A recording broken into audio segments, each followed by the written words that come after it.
This is a shocking story of Nurse Elizabeth. And yeah, behind that sweet smile hides a terrifying secret, okay? A voice that only she could hear. That voice began to whisper deadly things to her in command. At first, she started ignoring this voice, but eventually, yeah, she gave in to that voice. Okay, and one by one, a patient began to die. So this is Nurse Elizabeth. It's all started way back when she was about 40 years old. Her name is Elizabeth and she was living in Ontario, Canada. But here's the thing about Nurse Elizabeth. She has a lot of health issues. She had mental issues, addiction issues, relationship issues, and all of a whole other stuff. So in 2007, she got a job into a nursing home and she was quite happy. But eventually, she turned up to become a nurse who was a face of death right into the very place meant to save lives, guys. She was hired, but however, just few days after starting this new job, she started changing. Now, our first victim is an 87 years old dementia patient. Okay, this was unfortunately our first victim. Now, while taking care of her, Nurse Elizabeth started hearing voices asking her to unalive this patient.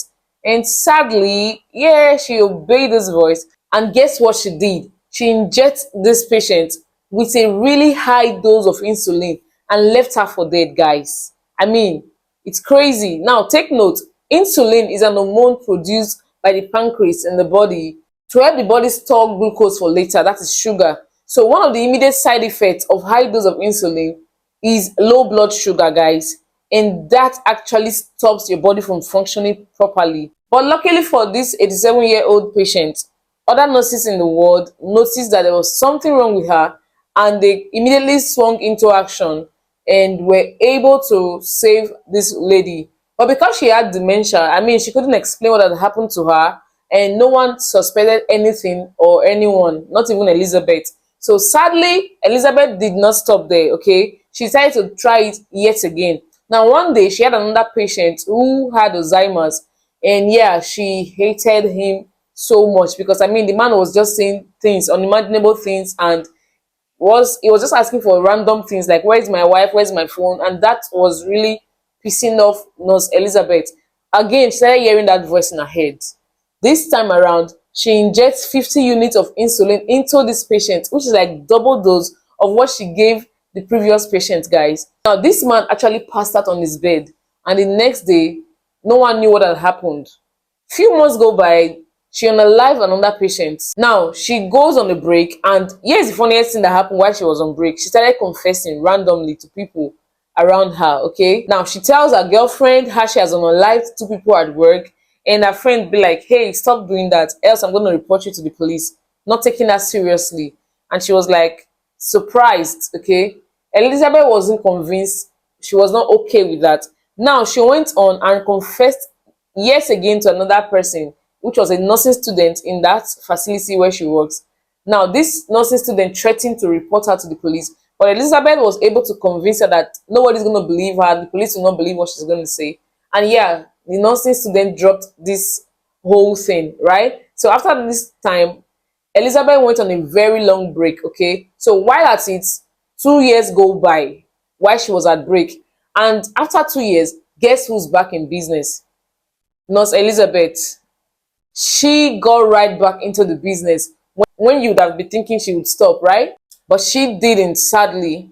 So one day she's at work attending to a dementia patient, and the patient was being difficult and refusing to take her medications. Now, Elizabeth just got very angry and started hearing this voice again to unalive this patient. So she gives the patient an overdose of insulin, and unfortunately, this patient dies. Now, a few weeks pass and she does it yet again. And this patient is not even annoying or being difficult. But Elizabeth just saw her and was like, this patient needs to die. She needs to die. And later that night, she injects her with excess insulin. Like, this was a pattern. This was something she uses to unalive a patient, okay? And unfortunately, this patient also dies, okay? Now, something else to take note is that Elizabeth had so much workload at work, and this actually put her under so much pressure. So in order for her to manage her stress, she started taking painkillers. It was so bad that she started stealing them, right, guys? I mean, how this woman changed suddenly. She started stealing from both the hospitals, from her patients, and even dead patients, just so she could be able to take these drugs and function properly at work. Now, 2 more years go by, and it's now 2013, and she still hears these voices, guys, and she still gets really angry for no reason, absolutely no reason, guys. Now she decided to unalive another person.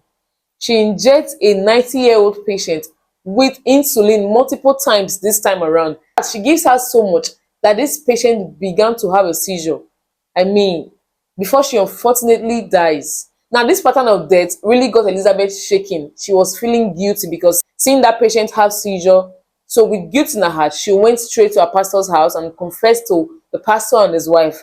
They just prayed for her and asked her to repent, not taking her serious yet again. Now, it became 2014 and she got suspended from the nursing home because, I mean, she was always showing up at work really drunk and lack focus. And one time she gave wrong medications to one of her patients, so she got suspended from work. Okay, now after that suspension, she was able to get a part-time job at another elderly caregiving home, where she unalived 3 more people, guys, with insulin as usual. As you all know, that's a pattern, right?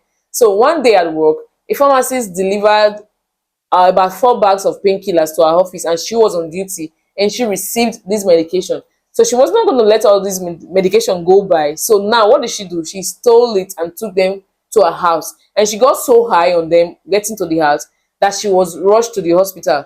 Now, after recovering from this, she quits her job, goes on a rehab just to clear her head and all of that. Now she gets back and she gets offered another job at a school program now, to work with school age children who had diabetes, guys. So while at a new job, she gets a lawyer and she decided to confess yet again. Like, she was like, hey man, I've unalived a lot of people. But the lawyer told her, madam, take your secret to the grave. You know, it's funny how no one believes her every time she comes out and confesses. Don't you think so, guys? Now, moving on, she checks herself out into a rehab yet again in 2016 this time. Now, she was determined to get someone to believe her story. I think she was guilty from all of the deaths. So while at rehab, she confessed to literally everyone who was around and cared to listen. Do you understand? And finally, she gets arrested because somebody eventually spoke to the police, and she gets arrested and she gets sentenced to life imprisonment for murdering about 8 people in total, guys.